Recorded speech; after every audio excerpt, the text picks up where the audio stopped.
I will say, in my life, I have made a lot of poor financial decisions. But this might be the worst. Or the best. We'll find out. What's up, guys? My name's Ayden, otherwise known as a Western Canadian Rail fan. And no, technically I have not bought a Jeep30 yet. But I might be going to.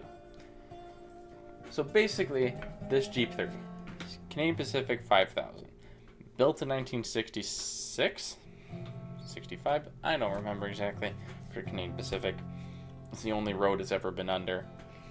But it's sitting at the Alberta Railroad Museum, where I volunteer and do a lot of different things there, and trying to make videos and educational stuff on our equipment, which I promise more videos are coming out soon. It's a stroke right now.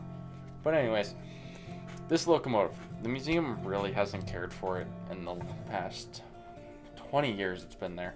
And as of right now, it's kind of on the chopping block, as in, if no one saves it, it will be cut up for scrap and turned into razor blades, and none of us want that with a historical piece. So, that's why I'm making this video. I'm hoping that me doing this will maybe get some eyes open and be able to possibly save this locomotive from the cutter's torch. So basically, I have a list here of all the different things that have to be done to the unit, what I would like to see happen first, all the steps that have to happen for this to go through. But first things first, I want this to be a community thing. I don't want it just to be me, oh, it's Ayden fixing a locomotive. No, I want this to be something that anyone who is in railroading, in the preservation, makes YouTube videos on preservation, can say, yes, I'm a part of that. Because we have all heard of projects like Mark building the Montezuma, the 440? I forgot, the 240, something, but. And then, yes, that's going to be really cool, but at the same time, I really want to do this so everyone can say, yes, I helped with that in a way. So basically, saying that on the side of the locomotive here, there is a spot where, right behind the electrical cabinet where the car body sits out. And I want to, if this video goes somewhere, every person that donates, it doesn't matter how much money, it could be 10 cents, it could be 100 grand.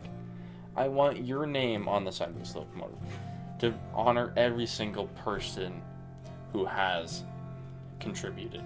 And then underneath the numbers, I don't know what paint scheme we're doing yet, I'll get to that. But underneath the numbers, I want to put the name of every person, like a YouTube channel. If you have 50 subscribers or 100,000 subscribers, if you shouted this project out and decided to be a part of it, I want to put your name and your YouTube channel in the special place. I know it kind of sounds, I don't know, cringy in a way, but it's just something I want to do because I've seen what this community has gone through in the last couple of years in preservation wise, and then there's a lot of backlash from certain things. And I just want to honor it in a way that we can all say, hey, I was a part of that. Speaking of paint schemes, there's an email that I'm going to put right here. It says aidens3dprints@gmail. I want you guys to submit your paint scheme ideas. I don't care if it's the most wacky thing ever. I just want to see what your guys' idea are. It could be just CN Pac-Man, like what it's in, or CN. CN Pac-Man, yeah, let's put in CN Pac-Man. Canadian Pacific Pac-Man. Or dual flags. CP would be interesting.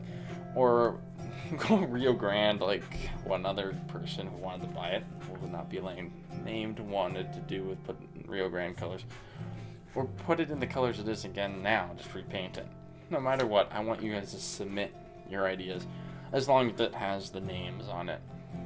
That's my only premise. It doesn't really matter to me. I personally kind of want to put it back in the maroon scheme with a little bit of a twist on it. So we have, I feel like it would be really cool to have the Canadian Pacific in the maroon colors, and then have everyone who's donated in gold. Could be an idea, but hey. But anyways, getting back to what has to be done to bring this locomotive back to an operational standpoint is quite a bit. This is a list that I at least compiled in the last couple weeks going through it, being at the museum a bunch, I'd kind of sneak away from our other projects to go look at it. Because it's kind of tucked in the back, but it's in a spot where I can get to easily in the snow. But from what I can tell, for parts it needs windows, it needs a bell and a horn. Parts of the control stand are missing. All power assemblies have to be replaced, which is unfortunate. Unfortunately, when Canadian Pacific retired this locomotive, they froze it, so every single power assembly is swollen. The block seems to be okay. You can always, as my friend Robert said, the block is just a frame. You can weld it back together. It's what you put inside that matters. And luckily it's a 567 block, so it's pretty well-known block. So there is a lot of parts for them. But that's going to be probably the most expensive thing, is getting that motor back in order. And especially with the turbo also being shot because it got water in it, because the stack cover came off. Sometime 10 years ago it got pulled off. Oh, my camera. My phone just decided to go off. Thank you so much. Yeah, that's just not great. So also we're missing brake shoes. It's gonna need brake shoes. Wheels possibly. Traction motors seem to be okay. The piping, wiring, parts of the brake rigging have to be replaced.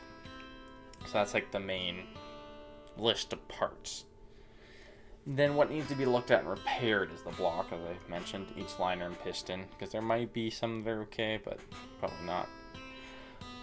All the piping, all the wiring, the traction motors have to get looked at. All the brake rigging, the air system, the air pump, the couplers, the generator, the electrical cabinet, the cooling system, the fans for the cooling system, the fuel pump, the filters, the cab interior needs to be completely stripped and repainted because it's peeling really bad.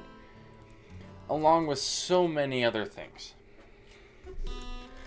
But the first steps I want to take in restoring this, if this project goes through, I don't know at this point, is paint. We just gotta paint this thing. Like, that's something I can do this summer right off the bat. Like, we could technically get this locomotive running by the end of this summer.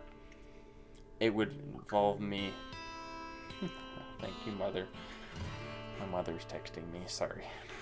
It would involve me being out there every day, but depending on donations and what happens there, if there's enough donations, I don't have a job right now, and all I have to pay for is gas and food.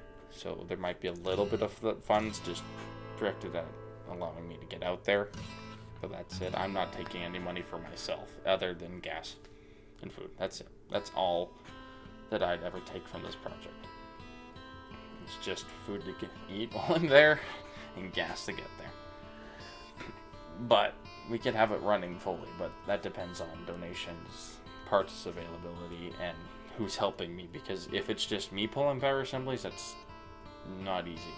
Like, we pulled a power assembly out of our CN9000 a couple weeks ago, and I wasn't there for all of it, but I was there when we started back up, and that was pain. So yeah.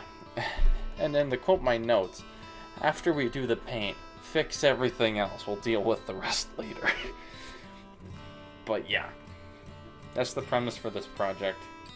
I hope this goes somewhere, and I really hope the community gets involved with this, because I would love to see this as something that wouldn't just stay at our museum, is something that when it's done it could possibly travel from museum to museum. It's kind of a showpiece of how much, even though railroading and that's kind of dying in some ways of preservation, especially with my generation, that it's still people out there that would want to preserve these things and help preserve these things. But yeah, I hope you guys enjoy this video. I know it's a complete randomness. I've done other preservation videos, but I've never had a locomotive that's on site where I can talk about it and say, hey, we could save this. But yeah, I hope you guys enjoy this idea, and I hope to see you in the next one.